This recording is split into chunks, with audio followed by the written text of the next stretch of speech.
পুরীতে সারা বছরই যাওয়া যায়। জগন্নাথ দেবের ডাকে 2-3 দিনের ছুটি ম্যানেজ হলেই আমরা বাঙালিরা প্রায়শই হঠাৎ করে পুরী যাওয়ার প্ল্যান করে ফেলি। কিন্তু ট্রেনের টিকিট তো হঠাৎ করে পাওয়া সম্ভব নয়। তা বলে কি পুরী যাওয়ার ট্রিপটা ক্যান্সেল করে বাড়িতে মনমরা হয়ে বসে থাকবেন? না, তা একেবারেই নয়। সেক্ষেত্রে আপনি বেছে নিতে পারেন শ্যামলী পরিবহনের এসি ভলভো স্লিপার বাস। মাত্র 12 ঘন্টার একটা কমফোর্টেবল জার্নি করে পৌঁছে যেতে পারেন Puri. Hello everyone, welcome back to my channel. আমি পিয়ালি, আর আমার চ্যানেল পিয়ালি অরিজিনস ব্লগে আপনাদের সবাইকে স্বাগত জানাই। এখন আমি যাচ্ছি কলকাতা থেকে পুরী শ্যামলী পরিবহনের স্লিপার ভলভো বাসে। তো কলকাতা থেকে বহুবার কিন্তু ট্রেনে করেই পুরী গেছি, তো এবারে এই শ্যামলী পরিবহনের বাসে কিন্তু ফার্স্ট টাইম যাচ্ছি। তো আমি তো ভীষণ এক্সাইটেড। দেখা যাক, এই পুরো জার্নিটাই আপনাদের সাথে শেয়ার করব। এছাড়াও বাসের সিট কেমন, ভাড়া কত, বাস কোথায় কোথায় দাঁড়াচ্ছে এবং কী কী সুবিধা অসুবিধা রয়েছে সবটাই আপনাদের সাথে শেয়ার করব। তো দেখতে থাকুন পিয়ালি অরিজিনস ব্লগ। শ্যামলী পরিবহনের এই পুরী যাওয়ার বাস সল্টলেক করুণাময় থেকে ছাড়ে সন্ধে 6:45-এ। শিয়ালদা থেকে মেট্রো করে চলে আসতে পারেন করুণাময় মেট্রো স্টেশন, আর নিচে নেমেই রয়েছে এই বাস টার্মিনাস। করুণাময় থেকে সন্ধে 6:45-এ বাস ছেড়ে নেক্সট দাঁড়ায় ধর্মতলা। ধর্মতলা থেকে আবার ছাড়ে রাত 8টার সময়। তো যারা কলকাতা থেকে যাবেন তারা করুণাময় থেকে উঠতে পারেন অথবা ধর্মতলা থেকেও উঠতে পারেন। আমরা ধর্মতলা থেকেই বাসে উঠেছিলাম। বাসে বোর্ডিং শুরু হয়ে গেছে। আমরা আমাদের লাগেজগুলো দিয়ে দিলাম।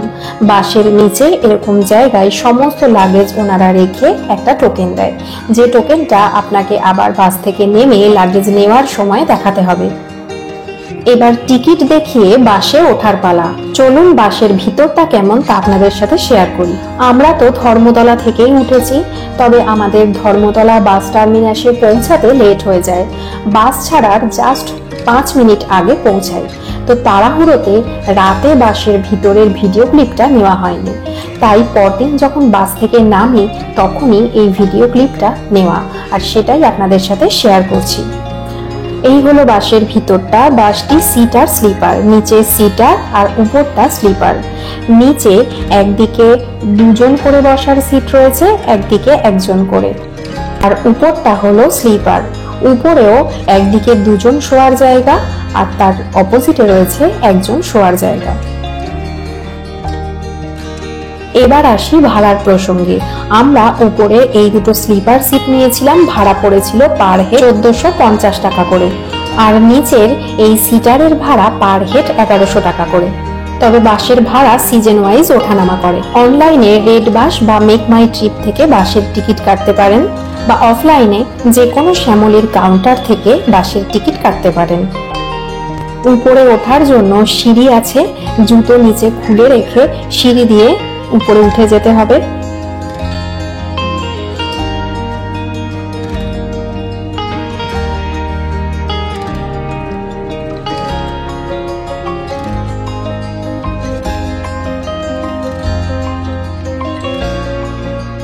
আমাদের তো উপরে স্লিপার সিট, সিটে উঠে পড়লাম।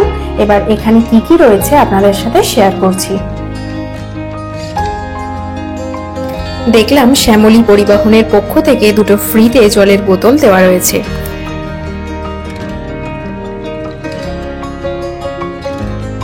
দুটো পিলো দেওয়া রয়েছে শোয়ার জন্য, এছাড়াও হেলান দিয়ে বসার জন্য ব্যবস্থা করা আছে।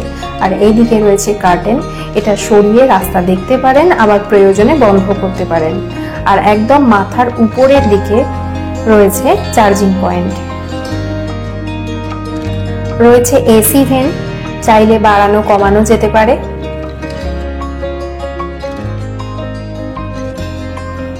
এখানে 2টো ব্ল্যাঙ্কেট দেওয়া রয়েছে, আর উপরের দিকটায় আপনার কাছে যদি কোনো ছোট ব্যাগ থাকে সেটা রাখতে পারেন।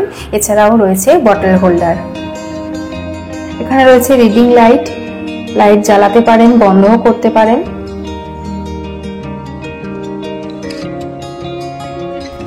আর এইদিকে যে কার্টেনটা রয়েছে এটা খুলে সরিয়ে দিলে ভিতরটা একেবারে সেপারেট রুমের মতো হয়ে যাবে।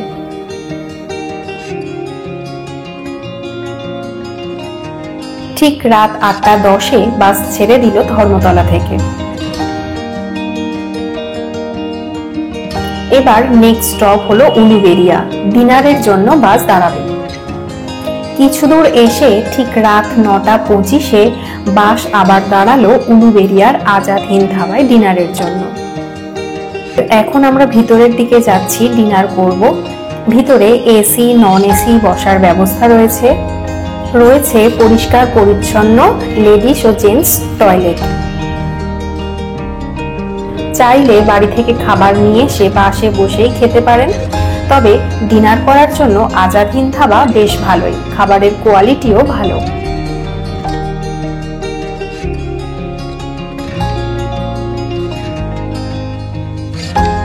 ডিনার সেরে ওয়াশরুম সেরে আবার উঠে পড়বো বাসে। ডিনার ওয়াশরুমের পর আমরা কিন্তু আবার বাসে উঠে পড়েছি। এখন ঘড়িতে বাজে 10:07। তো এখন আর দেখানোর মতো কিছু নেই। বাস আবার দাঁড়াবে রাত 2টোর সময় বালাসোরে। এখন ঘুমিয়ে পড়বো। আপনাদের সাথে দেখা হবে আবার কাল সকালে।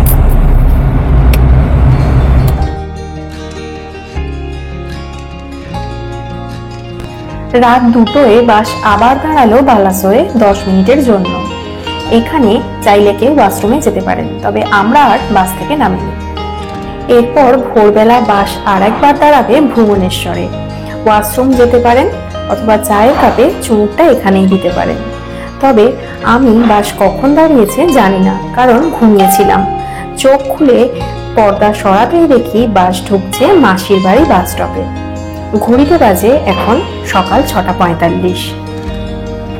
এরপর বাস থেকে নেমে আমরা 200 টাকা ভাড়ায় একটা অটো রিজার্ভ করে নিলাম স্বর্গদ্বারের কাছে আমাদের আগে থেকে বুক করা হোটেলে পৌঁছানোর জন্য। এবার বলি, বাসের জার্নিটা খুবই স্মুথ ছিল, খুব ভালোভাবে পৌঁছালাম পুরী। তো ট্রেনের টিকিট না পেলে চিন্তা নেই, যদি বমির প্রবলেম না থাকে তাহলে একবার ট্রাই করতেই পারেন, আশা করি ভালো লাগবে। তো কথা বলতে বলতে পৌঁছে গেলাম আমাদের হোটেলে। পুরীতে 2 রাত 3 দিনের একটি ট্যুর প্ল্যান ভিডিও পাবেন আমার চ্যানেলে, লিংক দিলাম ডেসক্রিপশন বক্সে, চাইলে দেখতে পারেন। আর এই ভিডিওটা ভালো লাগলে লাইক কমেন্ট ও শেয়ার করবেন। আর আমার চ্যানেলে যারা নতুন তারা আমার চ্যানেলটিকে সাবস্ক্রাইব করে আমার পাশে থাকবেন। আজ তবে আসি, আবার দেখা হবে অন্য কোনো জায়গায় অন্য কোনো ভিডিওতে। ততদিন সবাই খুব ভালো থাকবেন, সুস্থ থাকবেন আর সুন্দর থাকবেন। ধন্যবাদ।